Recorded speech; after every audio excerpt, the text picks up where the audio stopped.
Bonjour à tous. Le séisme au Moyen-Orient, un nouvel archevêque pour Mossoul et le 4e prix Zayed pour la fraternité humaine, c'est dans SIC et ça commence maintenant.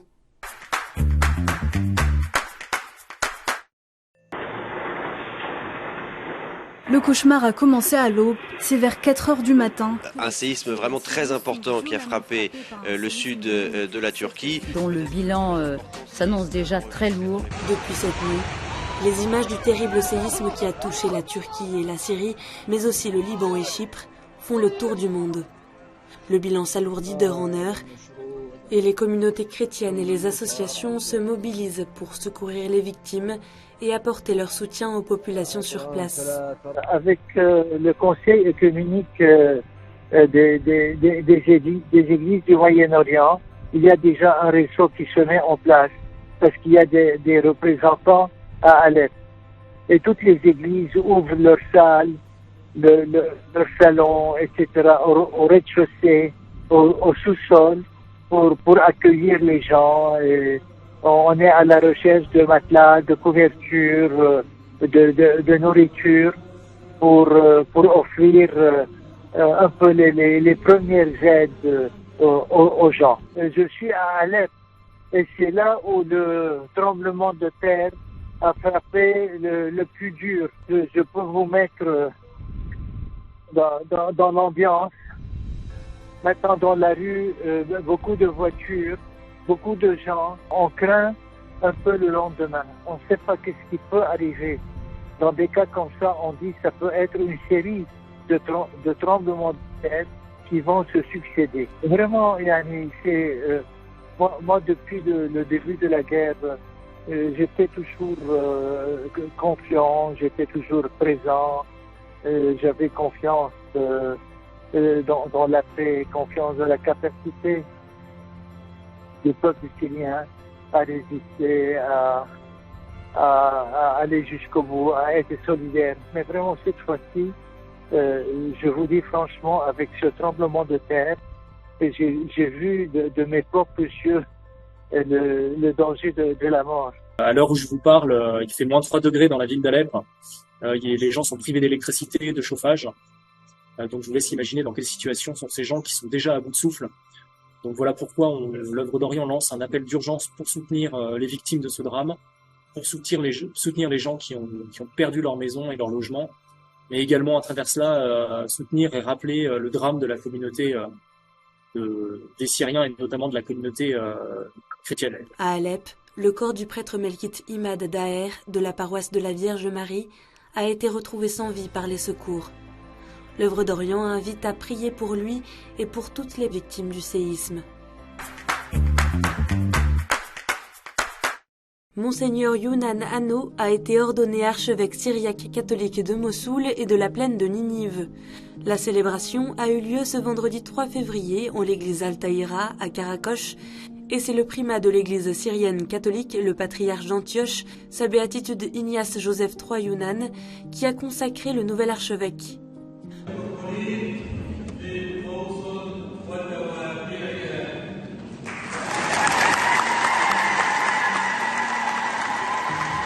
Monseigneur Younan Hanno a été nommé à cette fonction le 7 janvier dernier. Il succède à l'archevêque émérite Monseigneur Petros Moshe. Les défis sont nombreux dans cette région du nord de l'Irak, marquée par l'invasion de Daesh, et où de nombreux chrétiens ont quitté le pays ou sont encore tentés par l'exode.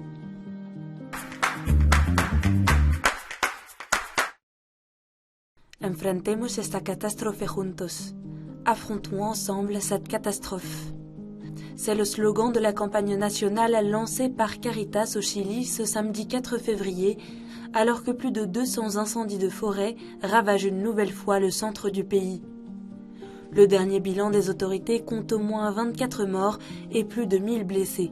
Face à ce drame, Caritas Chile a lancé une campagne solidaire pour répondre aux multiples besoins humanitaires engendrés par ces incendies, en apportant aux familles touchées une aide immédiate et à plus long terme.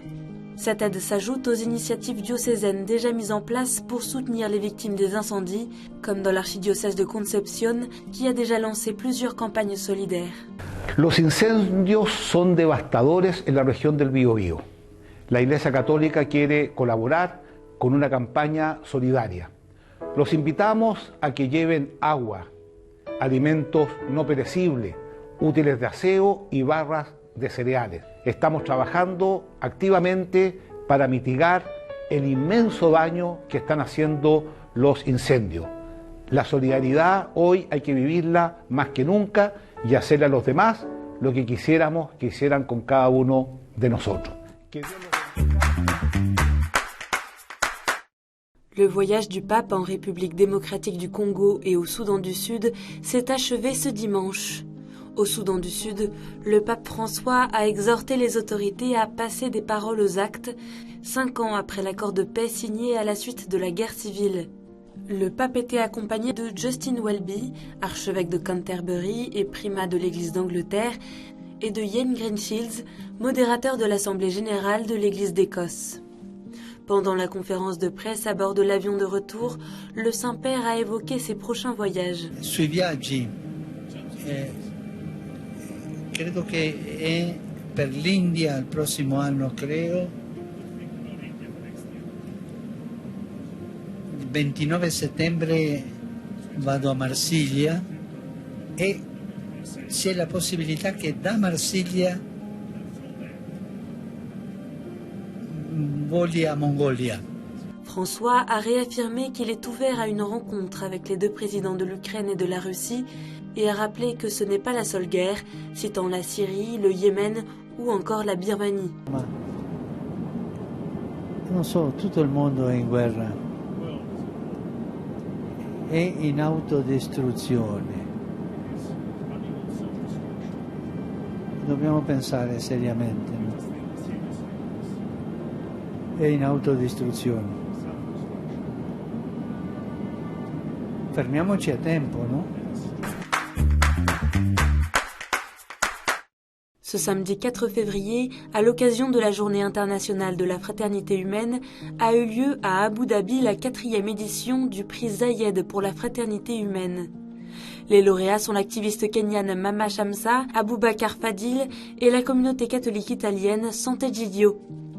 Créée en 1968 par Andrea Riccardi, cette communauté de laïcs implantée dans plus de 70 pays œuvre à la paix dans le monde par le dialogue et la fraternité.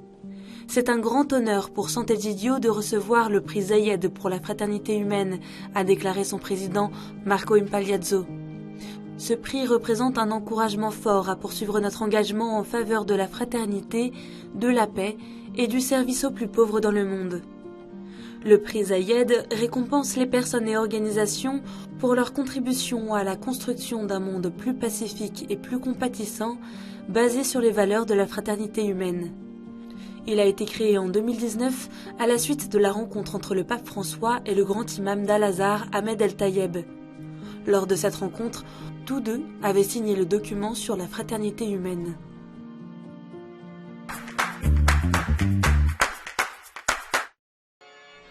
Dimanche, s'est ouverte à Prague l'Assemblée synodale continentale pour l'Europe, avec la messe célébrée par Monseigneur Jan Graubner, archevêque de Prague. 200 personnes, dont 156 délégués des conférences épiscopales européennes et 44 représentants des réalités ecclésiales les plus significatives au niveau européen, sont présents. 390 délégués supplémentaires participeront en visio.